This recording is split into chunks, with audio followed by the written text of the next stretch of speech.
Coach Prime may have made a lot of changes to his staff this offseason. A lot of the moves were somewhat confusing or somewhat wild in the eyes of some, but they were necessary and they appear to be going quite well. You are Locked On Buffs, your daily podcast on the Colorado Buffaloes. Part of the Locked On Podcast Network, your team every day.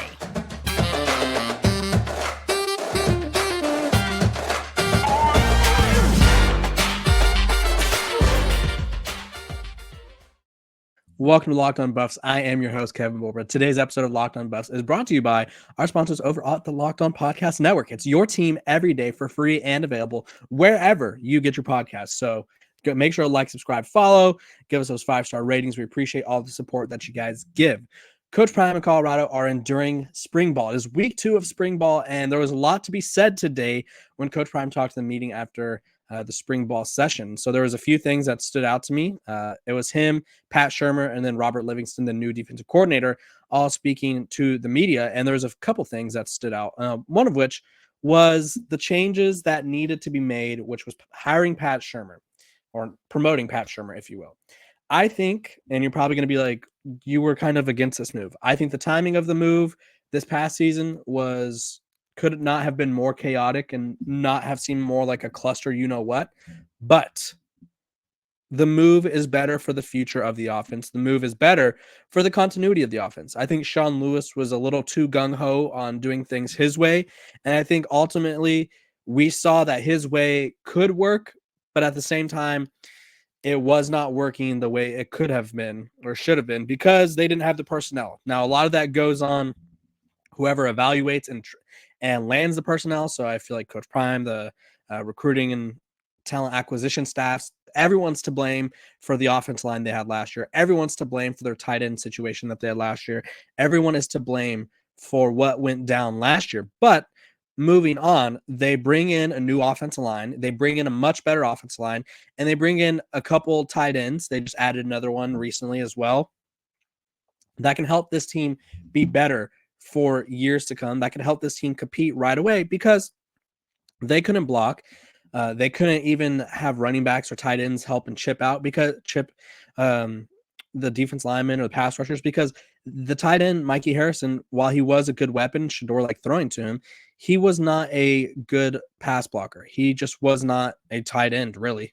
He was a converted wide receiver, and it just didn't work out. And so I think Pat Shurmur he talked about the difference between last year and this year's scheme, and he said, quote, "We need to protect the passer and run the ball much better than last year. We have to use the same strengths of our dynamic quarterback and throw the ball. Last year, we didn't really even have tight ends. Even when you're in 11, you're playing in 10. So obviously he's talking about when you have a tight end on the field last year, you didn't really have a tight end on the field because you couldn't block. And so, I mean, I don't think it's meant to be a shot at Mikey Harrison. I think it's just kind of like a personnel thing. Like outside of Harrison, they had no one else at tight end, and even their best tight end, Harrison, could not block.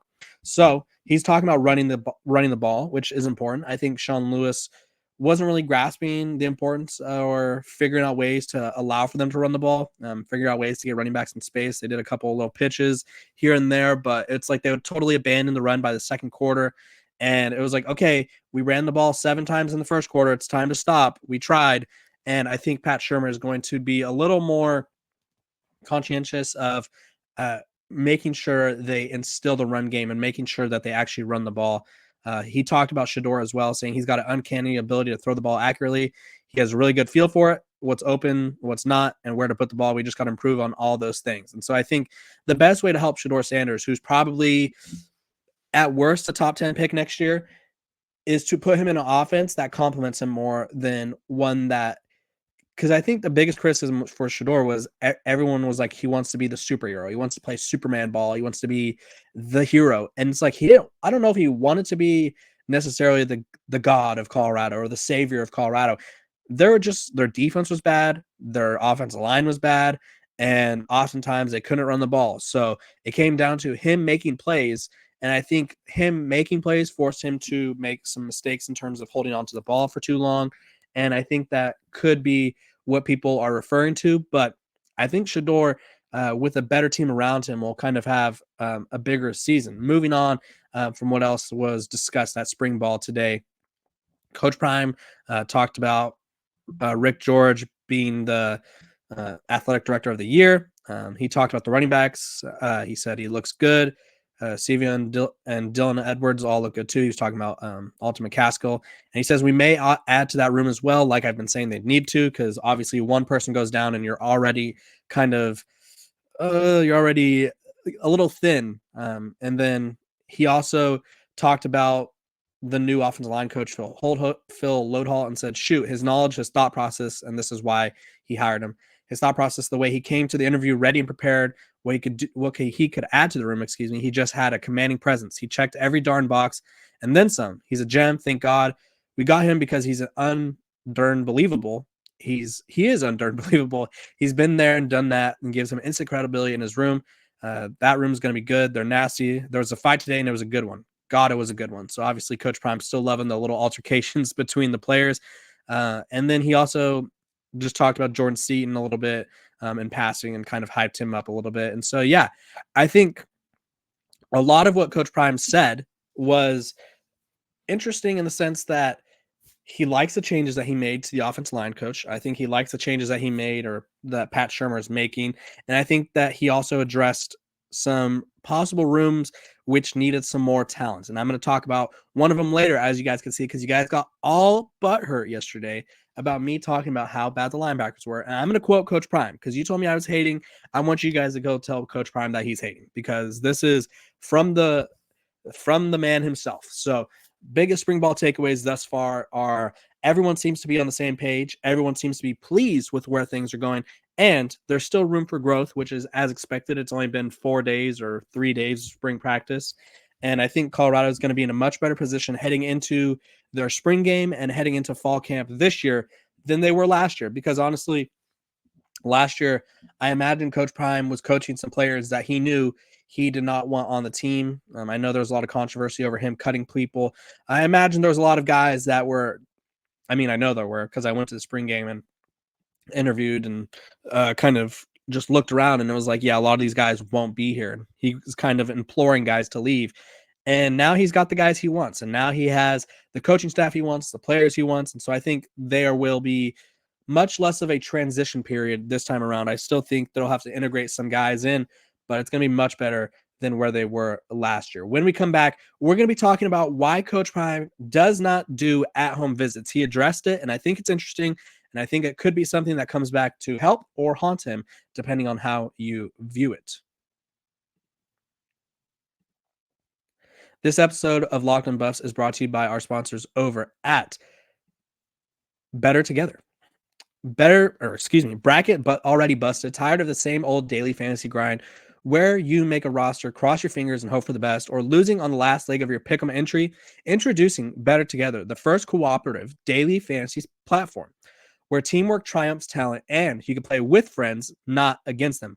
Pick more or less on real-time player stats, strategize with your partner to boost your odds, and climb the leaderboards together. So grab a friend and join the social daily fantasy sports movement.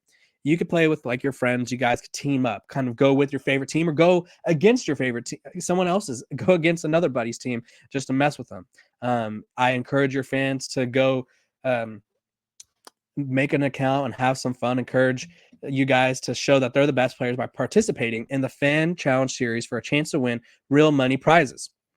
If you're from California, Florida, Illinois, or Texas, download Bettor Together now from the App Store and sign up using promo code Locked On for a free $5 entry with any NCAA basketball contents. Remember the code Locked On, because winning all alone is fun, but it's better together. If you're in states where it's if you're in all other states, download Bettor Together now from the App Store and sign up using promo code Locked On for a chance to win your share of over $1,000 in cash prizes. Remember, that's code Locked On, because winning alone isn't fun, but it's better together.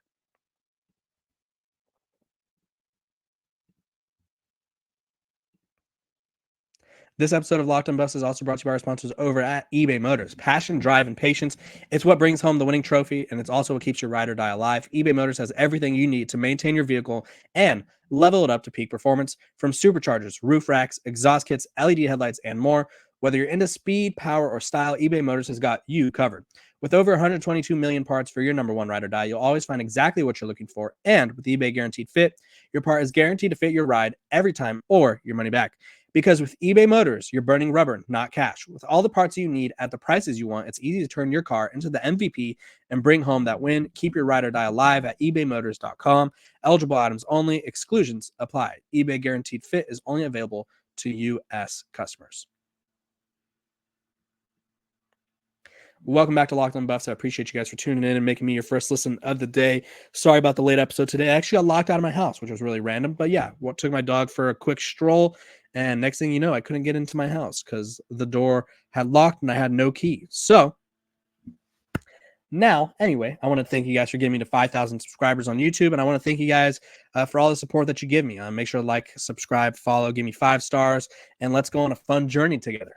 We're talking about visits in general, not spring game visits. We're talking about Coach Prime not doing at-home visits. I think it was a very controversial kind of talking point the other day because obviously when you look at how many visits other people take, like Jim Harbaugh had, I think it was nearly 200 or like 300 visits or something like that. And it was just one of those things where he did not Coach Prime does not feel they're necessary for him, not because he thinks he's bigger than everyone else, not because he thinks they're stupid, not because he thinks that they won't help, but he kind of says that by people coming to Colorado, it gives them more of a connection. It gives them more of an insight on the program rather than him going to their house. Now, I think it could go both ways. This is exactly what he said. He said there was an article that came out that said, I don't go on visits. My approach is very different than many other coaches. I really, truly believe that parents don't want me in their house. They want to see what's going on here. I have never heard a player say, I chose this guy because he came by my house. I want them to see Boulder. And so I think it's interesting that he says this because in a way, I totally get what he means. I think a lot of people, especially the guys that are from Florida, Georgia, Texas, a lot of the guys that he's targeting, they've probably never been to Colorado. They've probably never thought about going to Colorado. And they probably, for the most part, cannot find Colorado on a map just because it's so far out of their realm of their lifestyle. It's so far out of their realm of where they live. Like guys from Florida know where Georgia is. They play the Florida-Georgia All-Star game, Florida-Georgia rivals. Guys from Texas, they probably have an idea where Colorado is. And I'm sure a lot of these kids know where these places are. But I'm saying, a generalization is you don't think of a place like Colorado when you think of college football for the most part. You think of the SEC, you think of down south, you think of Texas.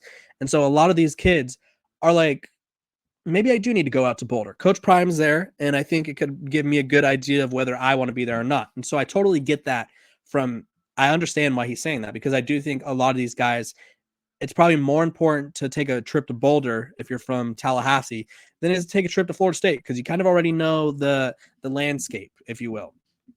But the part where I disagree with him is where he says, and this is obviously his prerogative and this is his opinion, so I'm not telling him he's wrong. I just think that he's downplaying how much of a famous person and icon he is to college football right now.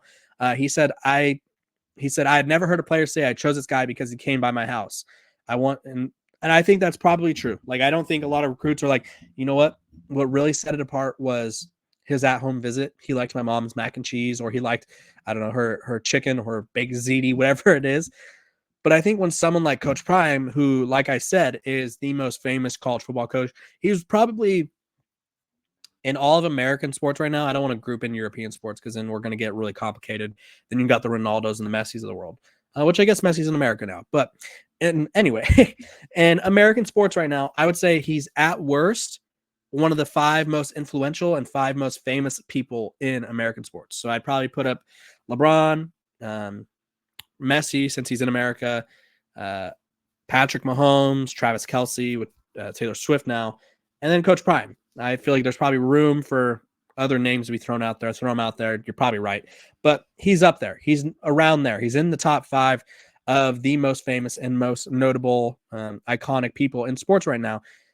So if he were to take the time out of his busy schedule and take a trip to, say, I don't know, somewhere in like Louisiana, like say he stopped by and went to Louisiana and then hopped on a plane and went to Texas and just did a quick at-home visit, maybe that could be the difference between him getting a commitment and not.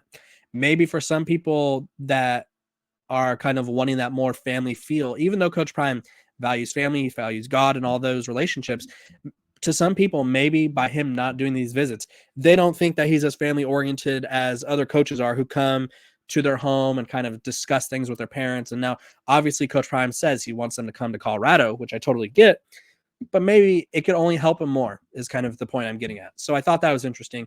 I know a lot of people jumped down his throat. I do think it's a strategy that will work for him until it doesn't. So if they don't get the on-field product that they're hoping for this next season, like if they don't win, they don't make it to a bowl game, we'll just put it, that's the floor. If they don't make it to a bowl game this next season, and he's going to still expect all these recruits to come take visits to Colorado without him having to go anywhere, I think it could get interesting. I think recruits may kind of be like, I'm okay.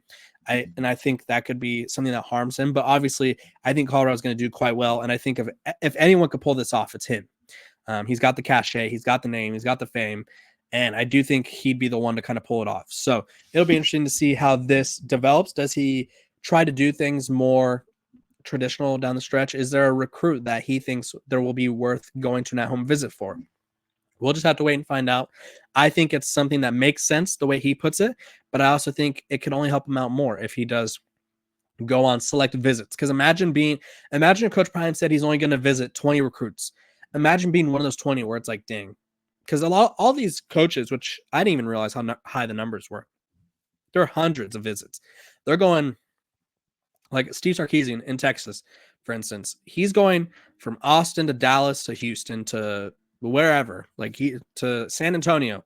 Like he's going to all these places. So he's just going visit by visit. He's seeing all these kids. And he knows he's not going to take all of them. He knows they're not going to land all of them, but he's still doing it. Imagine if Coach Prime was like, you know what? This is the recruiting 2025 class. These are the 25 recruits you are one of the 25 that I want to see. Obviously, it would kind of ostracize other recruits and be like, oh, he didn't want to take an at-home visit for me. But I don't think he really plans on recruiting the high school ranks that intensely anyway. So if a kid doesn't catch a visit, then Coach Prime may not want you. So that could be a whole thing. But maybe he could turn it into like Prime's 25, where it's like, you know what? If I come to visit you, that's how you know, that's how badly I want you. That's how you know that's how badly I want you. So that could be another thing. That could be a tactic. Comment below if you think Coach Prime will ever take visits. And what if you a recruit, would it matter to you if he came to visit you or not? You guys comment below what you think, so that way we can discuss it in the comment section. When we come back, we're going to be talking about Coach Prime's comments on the linebackers. But first, a word from our sponsors over at Nissan. This week's March Madness bracket highlight is brought to you by our friends at Nissan. Each week, we're picking one team that stands out, a team that pushed it further than the rest. Just like any of the all-new 2024 Nissan SUVs, these guys were able to take it to the next level. The Auburn Tigers can only be described as a Pathfinder. They've been thrilling to watch and have really created a lane for themselves after claiming the top spot in the SEC. As they knocked off the Florida Gators in the SEC Tournament Championship, they're set to make a run in the NCAA Tournament. Take the Nissan Rogue, Nissan Pathfinder, or Nissan Armada and go find your next big adventure. Shop NissanUSA.com. Welcome back to Locked On Buffs. I appreciate you guys for tuning in, making me your first listen of the day.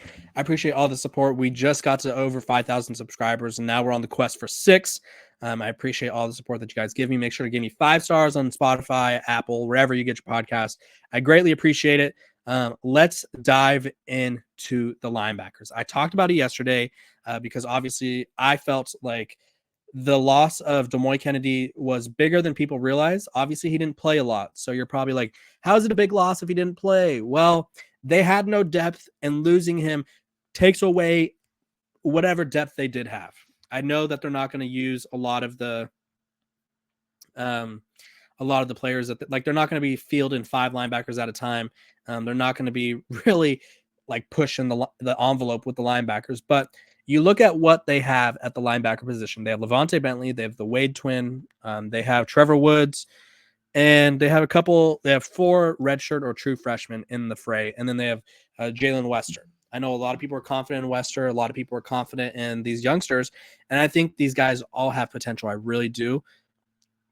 But you want proven commodities at the Power 5 level, yes.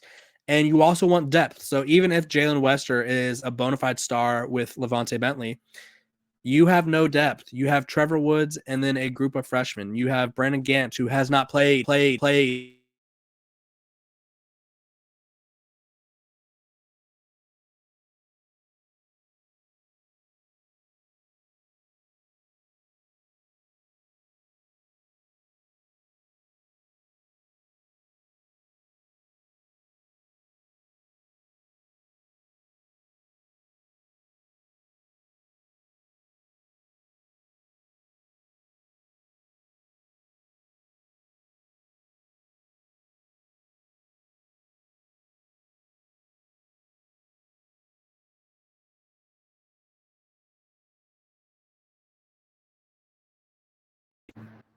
Did not realize that my microphone was unplugged because I was looking at the quote. So if I had got muted, here's what I have to say, or here's what I was saying.